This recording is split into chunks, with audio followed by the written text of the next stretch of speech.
पिछले जन्म के जो कर्म होते हैं, वो पिछले जन्म की जो सीख होती है, वो बहुत बार आप इस जन्म में लेकर आते हैं, कैरी फॉरवर्ड। इंट्यूटिव हीलिंग ही है वो।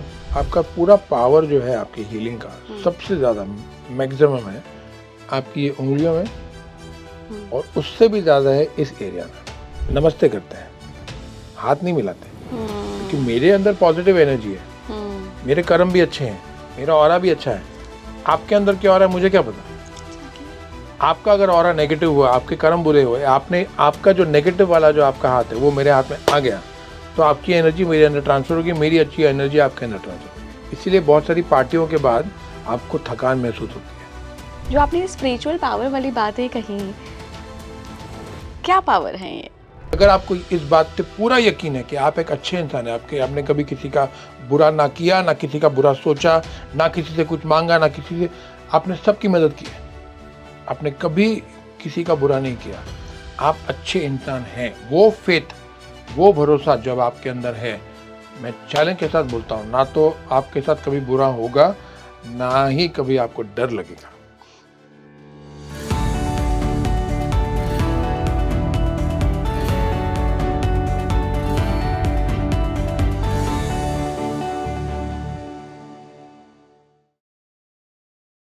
नमस्कार भारत, आप देख रहे हैं स्पीकिंग ट्री। मैं हूं आपके साथ इला गोस्वामी। हमने हीलिंग की ना बहुत सारी विधाओं की कई बार चर्चाएं की हैं डिफरेंट पॉडकास्ट में, लेकिन एक नई विधा है जिसका नाम है इंट्यूटिव हीलिंग। तो ये कैसे होती है और क्या वो लोग गिफ्टेड होते हैं जिन लोगों के पास इंट्यूटिव हीलिंग की कैपेसिटी होती है? आज हम हीलिंग की इसी विधा पर बात करेंगे। साथ ही बात करेंगे कि जो आपके ये हाथ होते हैं ना, इनकी इन टिप्स पर, जो फिंगर टिप्स होती हैं, इनमें कैसे एनर्जी का फ्लो होता है, आपकी हथेली में कैसे एनर्जी का फ्लो होता है, और जो प्रणाम करने की हमारी सभ्यता है, इसके पीछे का साइंस क्या है, सब पर आज बात होगी। मेरे साथ बॉलीवुड स्टार जुड़ रहे हैं जो कि अब कुंडलिनी योगा गुरु बन चुके हैं। मैं बहुत बहुत स्वागत करना चाहूँगी विजय आनंद सर का। बहुत बहुत स्वागत है सर आपका। थैंक यू सर, आज हम इंट्यूटिव हीलिंग पर बात करेंगे, थोड़े से कर्मा के पैटर्न्स को भी समझने की कोशिश करेंगे, और ये भी समझेंगे कि कैसे डील करना है अपने कर्मा से। जो आप कर्म कर रहे हो, करके आए हो, पास्ट लाइफ से कनेक्शंस क्या हैं। लेकिन सबसे पहले ना, इंट्यूटिव हीलिंग मेरे लिए ये बड़ा एक नया शब्द है जो कि मैंने सुना तो बहुत है, लेकिन मुझे जानने का मौका नहीं मिल पाया, और आई थिंक दर्शकों के लिए भी एक नया शब्द ही है। इंट्यूटिव जब हम सुनते हैं ना, तो कहीं ना कहीं हम आज्ञा चक्र पे चले जाते हैं और इंट्यूशन पे चले जाते हैं। क्या है ये हीलिंग की टेक्निक? आपको वो समझाने के लिए मैं एक उदाहरण दूंगा। मैं कुछ 15 या 16 साल का हूँगा, और हम लोग न्यू ईयर सेलिब्रेट करने के लिए एसएल वर्ल्ड जा रहे थे। हम लोग की एक उन दिनों में एक मारुति जिप्सी जो होती थी ना, पीछे जीप में जैसे 3 जन यहाँ पर, 3 जन यहाँ पर, और आगे 2 जन ऐसे, हम लोग एक न्यू ईयर सेलिब्रेट करने एसएल वर्ल्ड जा रहे थे। तो बहुत ठंडी का टाइम था, 31 दिसंबर को ठंड होती है बॉम्बे में जितनी होती है। तो मेरे सामने एक लड़की बैठी थी जिसको मैं नहीं जानता था, पहली बार मिला था। वो मतलब जैसे कहीं से पिकअप किया, किसी और की फ्रेंड थी, तो बैठे थे हम लोग, जा रहे थे। सडनली रात के अंधेरे में उसने जोर से चीख मारी, एकदम जोर से चिल्लाई वो, मतलब इतनी जोर से चिल्लाई, और ड्राइवर ने ब्रेक मारी। सब लोग मतलब हैरान हो गए, ऐसे यहाँ पे हाथ रख के जोर जोर से रोने लगी। हाँ, तो ऐसे हाथ पकड़ के रोए रोए रोए रोए, किसी को समझ में नहीं आया करे क्या करे, डॉक्टर के पास जाए, हॉस्पिटल जाए, किसको बुलाएं, क्या करें। मेरे को समझ में नहीं आया मैंने क्यों बोल के ऐसा किया, क्या किया मेरे को पता नहीं। मैंने उसका हाथ हटाया, मेरा हाथ यहाँ पर रखा और दबाया जोर से, पीछे उसके हाथ रखा, और मैं बोला अभी चुप हो जाओ और जोर जोर से सांस ले 3 बार, ठीक हो जाएगी। अच्छा, 14 साल की मेरी एज थी। हाँ, तो 3 बार सांसें ली और फिर ठीक हो गया एकदम, मतलब एकदम ठीक, मतलब बिल्कुल जैसे कि 3 मिनट पहले थी वैसे ही होगी। और ऐसे मेरे साथ 150, 200, 300 बार हो चुका है, मतलब हुआ ही है, मतलब होते ही गया है। तो अब इसमें आप मेरे को बोलो कि ये रेकी था, मेरे को तो रेकी क्या, मैंने कभी किया ही नहीं है। आप मेरे को बोलो कि ये आपको कोई दीक्षा मिली है, नहीं भाई, मुझे तो दीक्षा का मतलब ही नहीं मालूम ये क्या है, और मैं क्या करता हूँ कि जिसकी वजह से कि जिस पॉइंट पर मुझे ज़रूरत पड़ती है, मुझे कुछ करना है, उस टाइम पर वो हो जाता है कि मतलब यहाँ तक कि मेरी जो बेटी है आज 16 साल की है, जब तक वो 11 साल की थी उससे यही लगता था कि उसका बाप डॉक्टर है, क्योंकि उससे जब भी कोई प्रॉब्लम होती थी, आती थी मेरे पास, मेरा ये दुख रहा है, ये टूट गया, ये हो गया, मैं खाली हाथ रखता था, बोलता था अभी जा 10 मिनट में ठीक हो जाएगी। घड़ी देखती थी, फिर 10 मिनट के बाद देखती थी, बोलती हाथ ठीक हो गया, पैर ठीक हो गए। हाँ, तो उसको लगता था मैं मतलब मेरा प्रोफेशन डॉक्टर ही है, और लोगों को बोलती हुई थी मेरा मेरा डैडी डॉक्टर है। आज भी उसको कोई भी प्रॉब्लम होती है सीधा मेरे पास ही आती है। तो अब उस हीलिंग के लिए मेरे पास ना तो कोई ट्रेनिंग है, ना ही कोई समझ है कि मैं क्या कर रहा हूँ, क्यों कर रहा हूँ, तो उसको और क्या वर्ड दूं मैं। इंट्यूटिव हीलिंग ही है वो।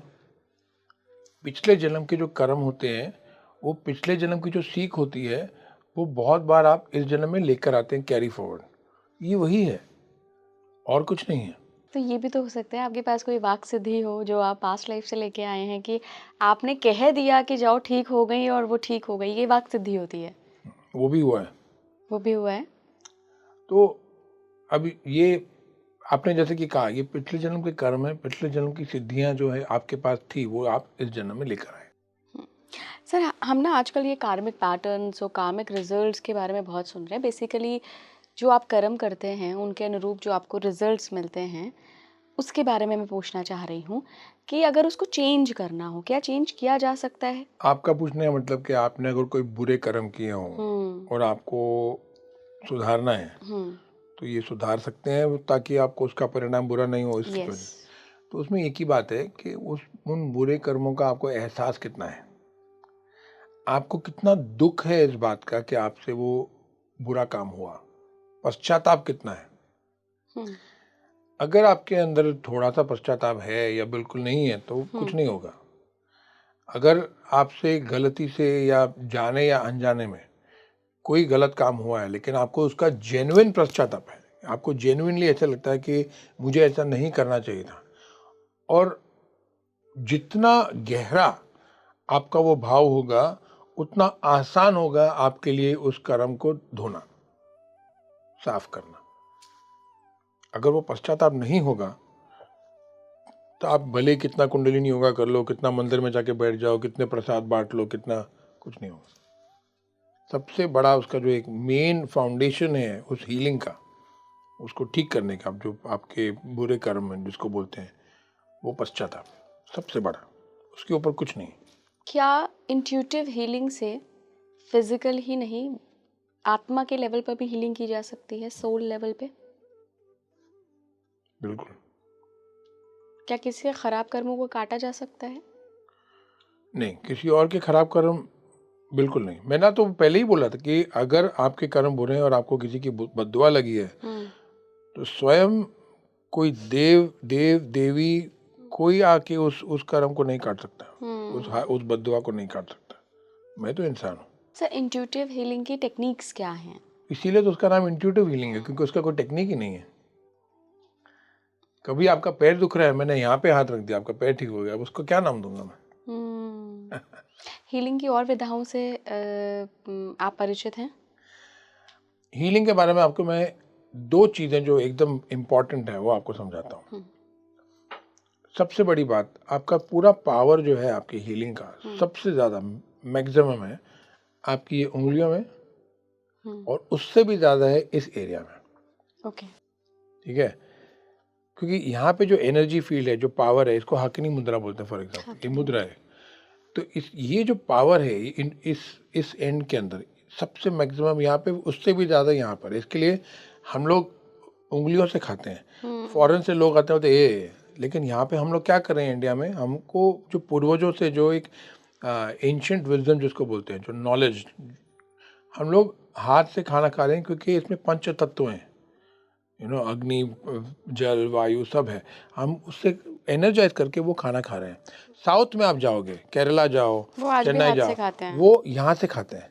वो रसम को यहाँ पे लेते हैं, ऐसे पकड़ते हैं 2 सेकंड के लिए, फिर खाते हैं। तो वो ऐसा नहीं कि वो अनसिविलाइज्ड हैं या जंगली हैं, या वो ज़्यादा इवॉल्व्ड है। तो यहाँ पे इतनी पावर है, इसीलिए इस पावर को समझते हुए नमस्ते करते हैं, हाथ नहीं मिलाते, क्योंकि मेरे अंदर पॉजिटिव एनर्जी है, मेरे कर्म भी अच्छे हैं, मेरा ऑरा भी अच्छा है। आपके अंदर क्या हो रहा है मुझे क्या पता। आपका अगर ऑरा नेगेटिव हुआ, आपके कर्म बुरे हुए, आपने आपका जो नेगेटिव वाला जो आपका हाथ है वो मेरे हाथ में आ गया, तो आपकी एनर्जी मेरे अंदर ट्रांसफ़र होगी, मेरी अच्छी एनर्जी आपके अंदर ट्रांसफ़र होगी। इसीलिए बहुत सारी पार्टियों के बाद आपको थकान महसूस होती है, ऐसे लगता है कि सो जाऊं, कि इतनी आपने नेगेटिविटी एब्जॉर्ब कर ली, नमस्ते सतनाम, खत्म, लफड़ा ही नहीं, यू नो। तो इंट्यूटिव हीलिंग की कोई ऐसी मोडालिटी नहीं है कि ऐसे करना है या वैसे करना है, वो ये समझ है। एक सबसे बड़ी बात जो आपको बोला, ये पावर एरिया आपका। सबसे बड़ी बात हीलिंग में ये होती है कि जो हीलर होता है उसके अंदर इतनी पावर होती है। इतनी पावर किसमें मालूम है? आपके अंदर, आपकी श्रद्धा में। जैसे कि अब मैं अगस्त में जा रहा हूँ योगा सिखाने, कुंडलिनी योगा सिखाने प्राग में, चेक रिपब्लिक, यूरोप में। वहाँ पे मैं दिन में 6 हीलिंग सेशन करता हूँ, 6 तो 15 मिनट का एक सेशन होता है। तो उसमें क्या है कि जो भी आएगा इस भाव से आएगा कि उसको पता है, वो जानता है कि मैं उसको हील कर सकता हूँ। तो उसकी जो श्रद्धा है 90% काम वही करता है। तो मैंने ये भी लिखा, आपको मैंने बोला मैं लिखता बहुत हूँ, ये भी लिखा है कि a healer does not heal, it is your faith in the ability of the healer to heal you that heals. बिल्कुल सही कहा आपने। तो हीलर तो कुछ भी बोलेगा देखो मैंने ये ठीक कर दिया, मैंने वो ठीक कर दिया। भाई कुछ नहीं है, आपकी श्रद्धा ने आपको ठीक किया। मैं मेरी अच्छाई से वहाँ था बिकॉज यू नो, आपकी जो आत्मा है वो मेरी आत्मा को पहचानती है। आपकी आत्मा को पता है कि मेरी आत्मा शुद्ध है। हाँ, मेरे को आपसे कुछ चाहिए नहीं, ना आपके पैसे चाहिए, ना आपसे आपका प्यार चाहिए, आप मेरे को कुछ मत दो। वो आपकी आत्मा जानती है। अब वो आपकी आत्मा ऐसे आत्मा के सामने जब जाती है और बोलती है मुझे ठीक करो, आप ठीक कर सकते हो, मैंने बोल दिया जा ठीक किया, तो वो ठीक हो जाता। आज तक मतलब 8 साल में ऐसा कभी नहीं हुआ कि कोई हीलिंग के लिए आया और हील होके नहीं गया, तो हुआ ही नहीं है। तो मोटा मोटा हम ये कह सकते हैं कि ट्राई करने के लिए मत करो कि ये क्या कर सकता है कि नहीं, अगर विश्वास है तभी वो चीज़ काम करेगी। तभी करेगी, तो करेगी ही नहीं। सरेंडर। चलो मेरा पावर दुख रहा था, देखता हूँ अभी ये बहुत बात कर रहा, देखते हैं करता है क्या, कुछ नहीं होगा। राइट। अनलेस, ये भी होता है अनलेस, अब जैसे कि हम लोग 3-4 महीने पहले एक टेबल पे बैठे थे और मेरे बाजू में एक लेडी थी जो मेरी पहचान की है। मतलब मैं बहुत इरिटेट हो गया, मतलब कुछ 40 मिनट तक कंटिन्यू, अरे बहुत दुख रहा है यार, बहुत दुख रहा है यार, मैं बहुत इरिटेट हो गया। तो पता नहीं क्या हुआ मेरे को, मैंने बोला दे इधर हाथ दे। बोला क्या क्या क्या करें, मैं बोला दे इधर। तो मैंने ऐसे हाथ रखा तो जोर से चिल्लाई, बोला गर्म हो गया, क्या करा तू? उसको समझ में नहीं आया, तो मैंने चुप, तो चुप हो गई। तो मैंने 1 2 3 4 मिनट ऐसे हाथ रखा, तो मैंने ऐसे मारा, मैं बोला 15 मिनट तक चुप बैठना, 15 मिनट के बाद तेरा हाथ ठीक हो जाएगा। बोली क्या बकवास कर रहा है, 4 महीने से दुख रहा था, कैसे ठीक होगा? तो 15 मिनट के बाद उसको याद आया, तो उसने चेक किया, बोला यार 4 महीने से नहीं हिल रहा था, क्या किया तूने? हाँ, तो वो भी होता है, बहुत बार ऐसा भी हुआ है, लेकिन वो फिर अंदर से है। वो जैसे कि वो उसके भी बहुत सारे एग्जाम्पल्स हैं, उदाहरण हैं, वहाँ पे ऐसा हुआ, चाइना में ऐसा हुआ रहा, तो वो जाने दो, लेकिन वो भी होता है। लेकिन मोस्ट ऑफ द टाइम जब आप मेरे पास हीलिंग के लिए आते हैं, तो आपकी जो श्रद्धा है, जो आपका फेथ है, वो रूल अप्लाई करता है कि आपकी फेथ ने ही आपको हील किया, मैंने कुछ नहीं किया भाई। सर, आप हमेशा ऐसे एनर्जी फील्ड में रहते हैं, आपका जो पूरा वर्क भी है, aura and kundalini awakening, kundalini yoga, healing, intuitive healing, सारा कार्य क्षेत्र ही आपका ये है। कभी आपको ऐसे विविड ड्रीम्स आए हैं? ओह बाप रे, बहुत सारे आते थे पहले। वो सब एनालाइज किए, वो अगर मैं आपको डिस्क्राइब करना चाहूँ तो बहुत ज़्यादा कॉम्प्लिकेटेड है, लेकिन मैंने फिर उसको एनालाइज किया, जो ज्ञानी लोग हैं उनके पास बैठा, उनको समझाया, तो वही पिछले जन्म की जो सिद्धियाँ थी वो इस जन्म में ट्रांसफ़र होके मुझे वो विजन्स जो आते थे वो क्या दिखाई। विजन्स थे? अगर वही आपको बोला कि समझाने जाएंगे तो बहुत ज़्यादा कॉम्प्लिकेटेड है, लेकिन वो है, उसमें पावर थी, उसमें एक अंडरस्टैंडिंग थी। It was not a bad dream, it was not like, ऐसे कुछ बुरा नहीं हुआ, अच्छा हुआ ये भी नहीं बोलूँगा, लेकिन एक्सपीरियंसेस थे जो एक्सप्लेन नहीं कर सकते। वो करना चाहिए भी कि नहीं वो भी नहीं पता, तो इसके लिए रहने दो। एक ड्रीम ना लोगों को बड़ा कॉमन आता है कि वो हवा में उड़ रहे हैं, कभी आपको ऐसा ड्रीम आया है? मैं तो ड्रीम भूल भी जाता हूँ ज़्यादा करके, तो वो तो क्या आया क्या गया जाने तो कोई फ़र्क ही नहीं पड़ता। अब खाली एक लाइफ में एक ज़ोन होता है जिसमें आपको पता होता है कि आपकी अच्छाई इतनी है, हुँ, आप इतने अच्छे इंसान हैं, आपको खुद को पता है कि आपको ये पता होता है कि आपके साथ बुरा हो ही नहीं सकता। वो एक कॉन्फिडेंस, उसको एक सुरक्षा कवच बोलते हैं। हुँ, और ये मतलब आपके दर्शकों के लिए भी बहुत इम्पोर्टेंट है कि ये जो एक अंडरस्टैंडिंग है, इससे जो इंग्लिश में जो आप चर्च में सुनते हैं, have faith, have faith. Faith का मतलब क्या है होता है? रिलीजन आपको ये बोलेगा कि फेथ का मतलब ये है कि मैं डूब रहा हूँ, मुझे भगवान आके बचाएगा। कभी आज तक बचाया किसी को? मेरी बिल्डिंग में आग लगी, फेथ, मुझे भगवान बचाएगा। कभी बचाया किसी ने? कर्म तो करोगे। तो फेथ, फेथ जो वर्ड है उसको घुमा दिया गया है, लेकिन वर्ड सही है। वो faith is in your own goodness. आपकी अच्छाई में आपको भरोसा है क्या? भगवान पे भरोसा है कि नहीं, उस पे मत जाओ। आपको अपनी अच्छाई पे भरोसा है क्या? क्योंकि अगर आपको इस बात पे पूरा यकीन है कि आप एक अच्छे इंसान हैं, आपने कभी किसी का बुरा ना किया, ना किसी का बुरा सोचा, ना किसी से कुछ मांगा, ना किसी से, आपने सबकी मदद की है, आपने कभी किसी का बुरा नहीं किया, आप अच्छे इंसान हैं, वो फेथ, वो भरोसा जब आपके अंदर है, मैं चैलेंज के साथ बोलता हूँ, ना तो आपके साथ कभी बुरा होगा, ना ही कभी आपको डर लगेगा। समझ रहे हैं? क्योंकि वो डर क्यों होता है? तो अभी तो ऐसा हो गया कि मुझे सपने में भी जब मेरे साथ कुछ बुरा हो रहा होता है, कि सपोजिंग अब कुछ बुरा सपना है, हुँ, तभी भी मैं ऐसे स्माइल कर रहा हूँ, मेरे साथ कुछ बुरा होगा ही नहीं। वो सबकॉन्शियस लेवल में चला गया अभी, हुँ, कि वो ऐसे लेवल पे गया कि नींद में भी मुझे पता है कि इसका परिणाम अच्छा ही होगा। और क्योंकि बुरा होना ज़रूरी है। हर एक बुरी चीज़ जो आपके साथ होती है, उससे आपको एक सीख मिलती है, उससे एक नया अनुभव पैदा होता है, उससे, उसकी वजह से ही आप एक दिन वाइज़ कहला ले जाते हो। एग्ज़ैक्टली विज़डम आता है। विज़डम कहाँ से आता है और कैसे आएगा? बुक से थोड़ी आएगा। हुँ, आएगा, नॉलेज आएगा, थोड़ा विज़डम भी आएगा, लेकिन जो रियल प्रोफाउंड विज़डम जिसको बोलते हैं, जो रियल ज्ञान जो होता है, वो ज्ञान अनुभव से आता है। आप एस्ट्रोलॉजी में बिलीव करते हैं? हाँ, बिल्कुल। आपको अपनी लाइफ़ से रिलेटेड इंसिडेंसेस दिखे हैं?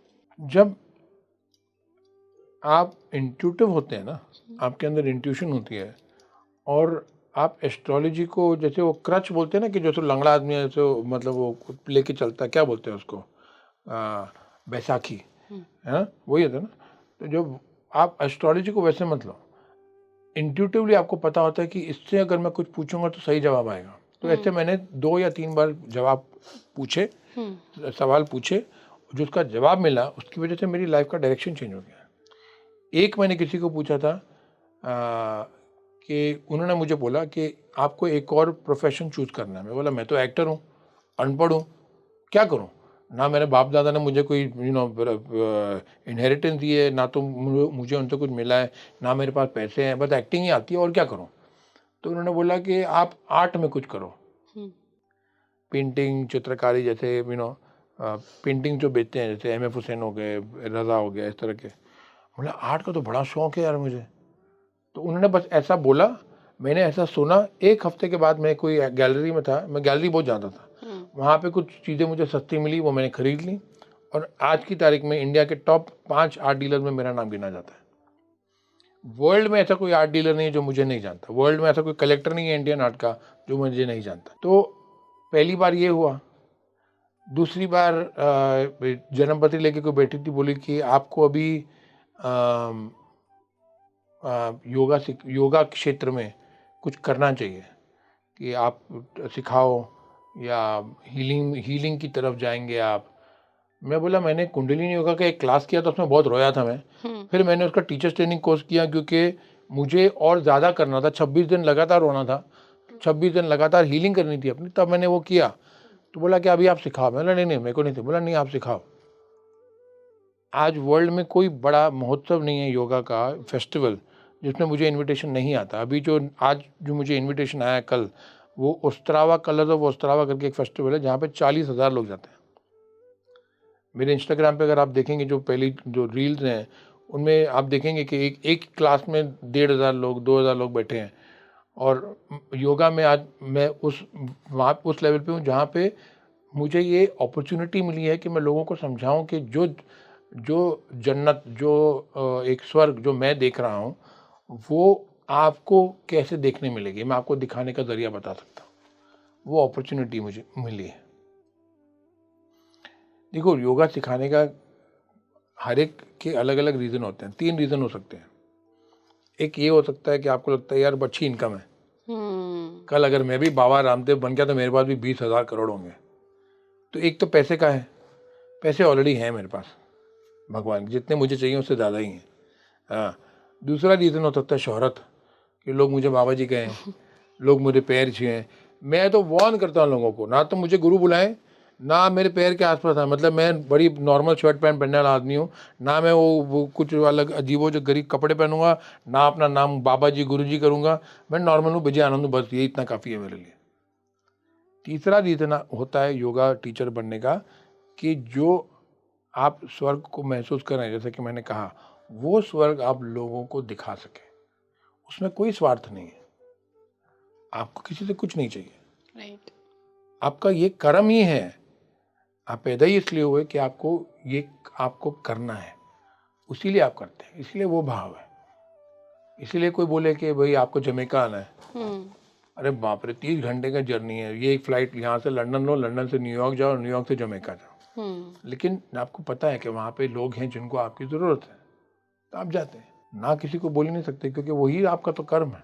तो एस्ट्रोलॉजी में कभी कोई लाइफ इवेंट आपको ऐसा रिवील हुआ जिससे आपने कनेक्ट किया हो? किसी न्यूज़पेपर में आपकी तरह कोई मुझसे इंटरव्यू ले रहा था, तो मैंने बोला अब यही है, अब 54 की एज है मेरी, 59 में मैं रिटायर होने वाला हूँ। मतलब क्या, मतलब मैंने आश्रम बना रहा हूँ, उसके बाद मैं उधर ही रहूँगा, और उसके बाद मैं आश्रम से बाहर निकलूँगा ही नहीं, बस उधर ही, जिसको आना है उधर आएगा, जिसको नहीं आना नहीं आएगा। तो ऐसा मैंने बोल दिया। फिर वही एस्ट्रोलॉजर के साथ बैठे थे, देख रहे थे क्या हो रहा है। बोला अरे 59 के बाद तो आप गुल हो जाएंगे सीधा। आप मतलब जैसे मैंने बोला था गुल हो जाएंगे 4 दिन पहले, वैसे ही उन्होंने मुझे समझाया कि आपकी राहु की दशा यहाँ चलेगी, फिर आप स्पिरिचुअलिटी में एकदम जितना अभी है उससे 20 गुना और अंदर चले जाएंगे। उसके अंदर आपको एक जो एक्सपीरियंसेस बोलो, जो एक समझ बोलो, जो एक ज्ञान बोलो, जो भी आपको जो भी बोलना है, वो आपका इतना प्रोफाउंड हो जाएगा कि आप एकदम मतलब अलग लेवल पे, आपकी जो सिखाना तो बंद नहीं होगा, वही तो है लाइफ। तो सिखाएंगे आप, लेकिन आप खुद आपके अंदर जो चेंजेस आएंगे वो आपको पूरा कट ऑफ कर देंगे सोसाइटी से। तो अब ऐसा मैंने भी सोचा था। 4 दिन बाद कोई मेरे को दूसरी जगह बैठ के मेरे को बोल रहा ये होगा। फिर उसके बाद किसी और ने भी यही बात बोली दिल्ली में ही। पिछली बार जब मैं दिल्ली में आया था तो एक लेडी के साथ दोस्ती हो गई, तो वैसे बात करें तो ऐसे पता चला कि वो एस्ट्रोलॉजी करती है। मेरा डेट ऑफ बर्थ क्या है ना, बोलो तुम्हारे पास तो 5 साल बचे हैं, जितना ऐश करना कर लो। बोला है। तो ऐसा 2 बार हो गया। फिर उसके बाद लाइफ पर्पस, या जिसको हम सोल पर्पस कहते हैं सर, आपको अपना सोल पर्पस समझ आया? क्योंकि मतलब ये थोड़ा सा अलग सोल पर्पस नहीं है कि हम पैदा कहीं हुए जहाँ बहुत स्ट्रगल था, फिर बॉलीवुड की जर्नी करी जहाँ बहुत ग्लैमर, बहुत चमक धमक थी, और उसके बाद धीरे धीरे शिफ्ट हो रहे हैं हम टुवर्ड्स स्पिरिचुअलिटी। और फिर 59 जो आपने भी कहा, और जो कुंडली देखकर भी उन्होंने बताया कि पूरी तरह से स्विच हो जाएंगे, तो क्या सोल पर्पस रहा होगा आपका? मैंने लिखा था कुछ 6-7 साल पहले कि the purpose of my life is to teach people the meaning of love. तो वही है, क्योंकि अनाहत चक्र, इसके लिए मेरी जो कंपनी है, जो योगा की जो कंपनी बनाई हमने योगा आश्रम के लिए, जो कंपनी जो बनानी पड़ती है, उसका नाम जब मेरे को पूछा कि क्या देना है, तो उसका नाम मैंने अनाहता दिया था। अनाहता? मेरी कंपनी का नाम अनाहता है। वेबसाइट भी जो है anahataretreats.com, anahata.in। तो आप जो बोल रहे हैं लाइफ पर्पस जो है मेरा, वो यही है कि आपका अनाहत चक्र अगर खुल गया तो एनलाइटनमेंट जिसको बोलते हैं, कि एनलाइटनमेंट, ये तो बहुत एनलाइटेंड आदमी है, तो यही है कि आपके अंदर वो भाव, जो प्रेम का जो भाव है, जो आपको समझ में आता है कि आप you are nothing if not love. और हो ही क्या अगर if you are not love, अगर आपके अंदर वो अनाहत चक्र जागृत नहीं है आपको समझ ही नहीं है प्यार देने की, प्यार लेने की, प्यार क्या है वो समझ में ही नहीं आता आपको। आपके लिए सब कुछ ट्रांज़ैक्शनल है कि मेरे हस्बैंड ने मेरे को घड़ी दी, मैंने उसको टीवी दी, उसने मेरे को ये दिया, उसने उसने मेरे लिए साड़ी ली, मैंने उसको इतना, मैंने उसको इसके रात को ये किया, उसके वो पूरा ट्रांज़ैक्शनल अगर हो गया तो उसको प्यार नहीं बोलते। प्यार ये होता है कि नलके में से एक बूंद पानी आए तो आपकी रात की नींद खराब हो जाती है, लेकिन आपके बाजू में जिससे आप प्यार करते हो वो सो रहा है और वो खराटे मार रहा है ज़ोर से, तो आपको उसके ऊपर गुस्सा नहीं आ रहा। हम तो कितने प्यार से खराटे मारता है यार, मेरे को और सुनना है, राइट। उसको प्यार कहते हैं। तो वो जो अनाहत चक्र, जो एक हर एक चीज़, जो पूरी सृष्टि है, उस पूरी सृष्टि में आप जिस चीज़ को भी देखो, जिस हस्ती को भी देखो, जिस प्राणी को देखो, जिस जानवर को देखो, जिस पक्षी को देखो, वो भाव आपके अंदर जागृत होता है कि कितना प्यारा है यार। और सोचिए अगर पूरी प्रकृति, पूरा संसार ऐसा ही हो जाए, तो कितना खूबसूरत हो जाए दुनिया। लेकिन फिर उसमें प्रॉब्लम ये होती है ना कि अगर पूरा संसार ऐसा हो जाएगा, तो जो हम लोग बोलते हैं ना, जो रिलीजियस बॉडीज जिसको बोलते हैं, जैसे कि वेटिकन हो गया, ये बड़े बड़े यू नो जो मैंने जो पहले आपके एपिसोड में बोला था कि ये पूरी जो इंडस्ट्री है रिलीजन की, वो आपके भय, आपके गिल्ट और आपके पास ट्रॉमा के ऊपर ही खड़ी है। आपको ना गुरु की ज़रूरत है, ना आपको किसी प्रीस्ट की ज़रूरत है। आप खुद अपने हीलर हो, आप खुद ही गुरु हो, बिल्कुल, शिव आपके और अंदर ही है। जो देव है वो आप ही खुद हो, आपके अंदर ही है। आपको सिर्फ उसे जागृत करना है। जैसे लाइट की स्विच होती है, ऑफ है तो ऑफ है, आपको सिर्फ ऑन करना है। मैंने एक शब्द बोल दिया, उस शब्द से भी ऑन हो सकता है। अगर आपको करने की क्षमता हो, आपको करने की इच्छा हो, तो वो एक शब्द से ही हो जाएगा। नहीं होना होगा तो मैं आपको डंडे से मारूंगा तो भी नहीं होगा, है कि नहीं? राइट। सर, आप पास्ट लाइफ कनेक्शंस में बिलीव करते हैं? हाँ बिल्कुल, कोई बहुत ज़्यादा, एक्सपीरियंस रहा है आपका? बहुत ज़्यादा। अलग अलग एक्सपीरियंसेस हैं खुद की लाइफ को ही लेकर। मेरे सारे एक्सपीरियंसेस को खुद के ही होते हैं, जो हैं वो नहीं तो नहीं है। हम्म। तो जैसे कि मेरे पिताजी बोलते थे कि जिस बिल्डिंग में हम लोग रहते थे, बोलते थे कि मैं इस बिल्डिंग में 17 साल से रह रहा हूँ। हम्म। मैं बिल्डिंग से बाहर जाता हूँ तो नॉर्मली निकल जाता हूँ। मेरा बेटा 8 साल का है। जैसे ही वो उतरता है और बिल्डिंग से बाहर जाने लगता है, सारे वॉचमैन ऐसे खड़े होकर सैल्यूट मारते हैं जैसे मिलिट्री का जनरल बाहर जा रहा है, 8 साल की उम्र में। हम्म। और उसी उम्र में अगर मैं बैंक जाता था हम्म। तो उन दिनों टोकन सिस्टम होता था, टोकन मिलते थे, आपको जाके टोकन लेना पड़ता था। और फिर टोकन में जब आपका नंबर आए तब आपको बुलाते थे। उस उम्र में जब हमारे पास ऐसे नहीं, हम लोग बहुत पैसे वाले थे, बैंक में 1000 रुपये होते थे या 500 रुपये होते थे या 600 रुपये होते थे, और क्या, उसमें से 50 निकालना है, 100 डालना है, वही वही होता था। कभी बहुत हो गया तो 1000 निकालना डालना पड़ता था बस।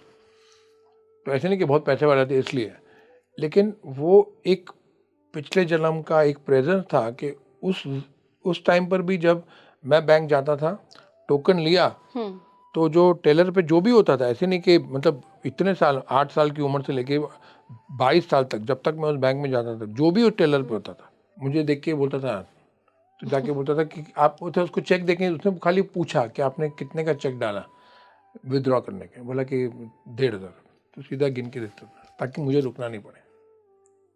इमिग्रेशन में जब जाता था एयरपोर्ट पे, तो इमिग्रेशन ऑफिसर आते थे मुझे बाहर लेने को देख के। इसलिए नहीं कि मैं एक्टर था, या एक्टर तो बाद में बना, उसके पहले भी। तो ये इतने अनुभव है, इतने, मतलब मैं आपको गिन के बोल भी नहीं सकता कि तो ये जो पास्ट लाइफ के अनुभव है? ये सब नहीं, ये अनुभव इस लाइफ के हैं, जो इसका परिणाम जो है पास्ट लाइफ के कर्म की वजह से इस लाइफ में आया है। Okay, okay. ये भी तो हो सकता है सर कि आप बहुत हाई वाइब्रेशन पे, हाई फ्रीक्वेंसी पे वाइब्रेट करते हैं, 8 उसकी साल की वजह उम्र से। में क्यों करेंगे आप? आपने क्या किया? ना आपने योगा किया, ना आपने मेडिटेशन किया, ना आपने जप बोले, ना आपने मंत्र किए, तो क्यों पास्ट आएगा? लाइफ के संस्कार ना। हाँ, तो हाँ, वही है पास्ट लाइफ के ओके। संस्कार, पास्ट लाइफ की पावर, पास्ट लाइफ की आपके कर्म, हम्म। वही आता है। And what about past life relations? हाँ बिल्कुल, मतलब मेरी जितनी भी तपस्या रही है, जितने भी मैंने अच्छे कर्म किए हैं, तो उससे क्या मिला मेरे को, क्या वरदान मिला? मेरी बीवी सोनाली, मेरी बेटी सनाया, वो भी होता है ना। और ये भी इतना ही नहीं, मेरे पास अभी जितनी पावर है, मेरे को तो पता है मेरे अंदर बहुत स्पिरिचुअल पावर है, तो जानता ही हूँ, उसमें तो कोई शक ही नहीं है। मुझे तो खुद को शक है ही नहीं बिल्कुल, भले ही आपको होना हो। तो उस पावर से मैं क्या करता हूँ, भगवान को बोलता हूँ अगले जन्म में भी सोनाली चाहिए। अरे वाह, सोल प्रॉमिस कर दिया आपने, सोल कॉन्ट्रैक्ट तो कर दिया मैंने। वो बेचारी बोलती है, उसके ऊपर है ही नहीं ओपिनियन। मैंने तू तो गई, मेरे को अगले साल भी चलना पड़ेगा। तो वो उसको बोलते हैं पास्ट लाइफ कनेक्शन। और पास्ट लाइफ वाले लोग आते हैं आपको, आपकी हेल्प करने के लिए, आपको कुछ सिखाने के लिए, कभी आपसे बदला लेने के लिए भी आते हैं। बहुत सी चीज़ें होती हैं और ये सब जुड़े होते हैं, और ये है, इट्स अ फैक्ट। ये मैं मन घड़त नहीं बोल रहा हूँ, ये सब एक्सपीरियंसेस है। आपने बोला कि आपके पास बहुत स्पिरिचुअल पावर है और आपको ये पता है, और हम उससे पहले भी बात कर रहे थे जब आपने कहा था खुद में भरोसा रखो कि मैं बहुत अच्छा आदमी हूँ, ये भरोसा रखोगे तो कभी बुरा नहीं होगा। जो आपने स्पिरिचुअल पावर वाली बातें कही, क्या पावर है ये? स्पिरिचुअलिटी में क्या पावर हो सकती है आपके पास? एक तो हीलिंग पावर हो सकती है, एक इंट्यूशन हो सकता है कि आपको पता है कि ये चीज़ करनी चाहिए कि नहीं करनी चाहिए। पूरी दुनिया आपको बोली कि ये हाँ अच्छा ये करो। प्यार तो होना ही था जब मैंने दी हिट, सिल्वर जुबली हुई थी पिक्चर, अजय देवगन, मैं और काजोल। तो उसके बाद 20 फिल्में आई मेरे पास। आपने आपके जीवन के 15 साल मेहनत की है एक फिल्म के लिए जो आपको मिली, वो फिल्म हिट हो गई। उसके बाद आपको क्या करना है? जो 15 साल की आपने मेहनत की उसका फल आपको बैठ के खाना है। आपको वो हिट मिली, उसके बाद आपको 20 फिल्मों की ऑफर आई। आपने क्या किया? आपने सबको ना बोल दिया, बोला मुझे एक्टिंग नहीं करनी। 16 साल आपने एक्टिंग नहीं की। वो क्या है? वो इंट्यूशन है। वो इंट्यूशन कहाँ से आई? स्पिरिचुअल पावर से आई। अगर आज मैं एक्टिंग कंटिन्यू कर रहा होता तो आज मैं कहाँ होता? बहुत आगे होता है। आगे होता या पीछे होता? आगे एक्टर होता, स्पिरिचुअली कितना आगे होता? सही बात है, वो जर्नी नहीं शुरू हो पाती। आज जो मुझे Russia, China, Mexico, America, London, आप नाम लो, पेरिस, जहाँ जहाँ से इन्विटेशन आते हैं योगा सिखाने के लिए, वो आते हैं। आज जो मेरे पास अपॉर्चुनिटी है, एक वरदान जो है, जो एक लोगों को हेल्प करने का, लोगों को समझाने का कि भाई आप इस तरह से जी रहे हो, ऐसे मत जियो, ऐसे जियो, आप ये कर रहे हो, ऐसे मत करो, ऐसे करो। ये जो मुझे एक जो एक अपॉर्चुनिटी मिली है लोगों को हेल्प करने की, क्या वो होती है मेरे पास? तो स्पिरिचुअल पावर यही है, और कुछ ऐसे कोई ऐसा जादू नहीं होता कि यहाँ पानी की बोतल पड़ी है, मैं उसको ऐसे हाथ मारूंगा तो वो सोने की बोतल बन जाएगी, ऐसे थोड़ी होता है। स्पिरिचुअल पावर यही है, एक इंट्यूशन, एक लोगों को समझने की परख। आपके सामने कोई आया, एक सेकंड में समझना कि उसका पास्ट क्या है, प्रेजेंट क्या है और फ्यूचर क्या है।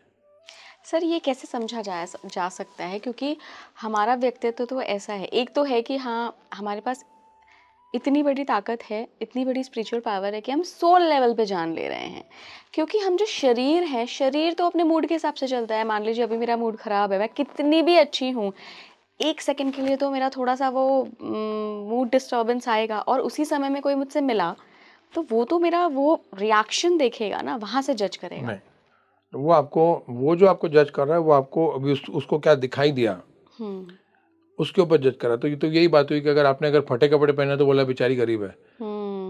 लेकिन अगर जो आदमी को समझ आएगी तो भले आपने कितने ही फटे कपड़े पहने हो, बोले ये तो बहुत अच्छे फैमिली से, तो वो समझ आती है ना। जैसे कि, और ये ऐसा नहीं है कि वो ऐसी पावर है जो उसको आप ऐसे लिख के बोल सकते हैं कि ये इस वजह से है और ये ऐसे है और ये इतनी है। वो एक जिस वक्त आपको ज़रूरत होती है, जब उस पावर की आपकी लाइफ में कोई इम्पोर्टेंस होती है, तो वो टाइम पर आती है। एक क्लास मैंने सिखा रहा था योगा की, कुंडलिनी योगा की, उसमें एक नई औरत आई थी, 1.5 घंटे कंटिन्यूसली रोई वो उस क्लास में, बॉम्बे में 1.5 घंटे कंटिन्यूसली रोई।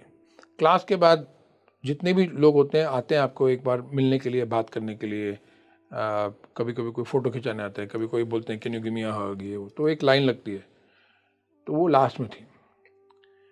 अब मैं लाइफ में पहली बार देखा उसको, जैसे ही सामने मैं उसको देखा, मैं बोला forgive your family. Forgive your family मतलब आपका जो परिवार है आप उसको माफ़ कर दो। अब ये पावर कहाँ से आई मेरे पास? क्योंकि जैसे ही मैंने उसको बोला, वो दहाड़े मार के रोने लगी और मतलब 20 मिनट तक उसका रोना बंद नहीं हुआ। बोला तुमको समझ में कैसे आया? मैं बोला वो तो पूछो ही मत, क्योंकि ये वो उस तरह की पावर नहीं जो आपके मतलब कि आपने कुछ सीख के ये this is why I call it intuitive power. वो उस टाइम पे थी कि वही था, दिखा मेरे को क्लियरली। एक फ्रेंड थी मेरी ऑस्ट्रेलिया से आई थी और हम लोग बैठे थे बात कर रहे थे और कुछ टॉपिक सडनली बात के बीच में उसको मैंने काटा। मैं बोला फॉरगिव योर फादर, ऐसे ही बोल दिया मैंने। वो बार के अंदर जहाँ पे मतलब 600 लोग आजू बाजू में खड़े हैं वहीं बैठ के रोना शुरू कर दिया उसने। मैंने forgive your father, you will be fine. मतलब जो भी दुख तेरे अंदर है इस वक्त, अपने पिताजी को माफ कर दो, आप ठीक हो जाओगे। वो भी कम से कम 20 मिनट बैठ के रोई वहां पर। तो ये इसको क्या बोलोगे आप? ऐसे और बहुत है, मेरे को तो मतलब अभी उदाहरण ऊपर ऊपर से आया तो मैं बता रहा हूँ। तो ये जो है उसको आप, मैं तो समझने की कोशिश भी नहीं करता हूँ क्या है क्या, ठीक है जो है वो है उसमें। Go with the flow. हाँ, गो विद द फ्लो। उसमें ना तो मुझे कोई गर्व लेने की बात है, ना ऐसा कुछ है कि देखो मेरे अंदर ये। ठीक है भाई, जो मिला है उससे मैं किसका क्या भला कर सकूं वही देखना है अपने को, और कुछ नहीं चाहिए। एग्जैक्टली, बिल्कुल सर। और मुझे बहुत अच्छा लगा आपको सुनकर, और ये जानकर भी बहुत अच्छा लगा कि आपको उस चीज़ से अटैचमेंट नहीं है। जो भी स्पिरिचुअली आपने गेन किया, जो भी स्पिरिचुअली कनेक्ट होके आपने अटेन किया, उससे मोह नहीं है। वही एक आध्यात्मिक पुरुष की पहचान होती है। किसी भी चीज से मोह रखना सबसे बड़ी गलती होती है। आप किसी भी चीज से जितना ज्यादा मोह रखोगे, जैसे कि एक कुछ हुआ, हम लोग थाईलैंड में थे हॉलिडे पे 2 महीने पहले, और उससे फाइनेंशियली बहुत बड़ी अमाउंट का फायदा हुआ, बहुत बड़ी अमाउंट। तो फ़ोन रखने के बाद 15 मिनट के बाद मेरी वाइफ ने मेरे को पूछा क्या हुआ अभी। मैं बोला जो टैक्स का जो मैटर था वो सॉल्व हो गया। तो मतलब मतलब वो अमाउंट बहुत बड़ा अमाउंट, तो इतना इतना फ़ायदा हुआ अभी। मैंने तो उसने मेरी बेटी को बोला, तो बेटी बोलती what, why you not looking happy. तो वो मोह की बात है कि अगर आपको मोह से खुशी होती है, कुछ आया, उससे जितना ज़्यादा आप खुश होते हो, मतलब जब वो जाएगा आप उतने ज़्यादा दुखी होगे। तो आपका मेंटल इक्विलिब्रियम क्या है? आए की खुशी नहीं, जाए का गम नहीं। लेकिन जो ब्लिस जिसको बोलते हैं, जो पीस ऑफ माइंड है, जो एक अंदरूनी खुशी है, वो कॉन्स्टेंटली है ही। उसको कोई हिला नहीं सकता, है ना? वही चाहिए। उसी को अध्यात्म कहते हैं, उसी को स्पिरिचुअलिटी कहते हैं, उसी को एक जो एक लेवल ऑफ अवेयरनेस जो मैं दूसरों में जागरूक करना चाहता हूँ, ये वही है। और यही जीवन का अंतिम सुख है, परफेक्ट हैप्पीनेस। बिल्कुल सर। आई होप कि जिन लोगों ने भी ये पॉडकास्ट सुना है उनको ये हैप्पीनेस ज़रूर मिले। मैं भी यही थैंक यू चाहूँगा सो कि सब सुखी हो। लोकाः समस्ताः सुखिनो भवन्तु। मच। सतनाम। बहुत बहुत धन्यवाद सर। आप जुड़े रहिए स्पीकिंग ट्री के साथ। नमस्कार।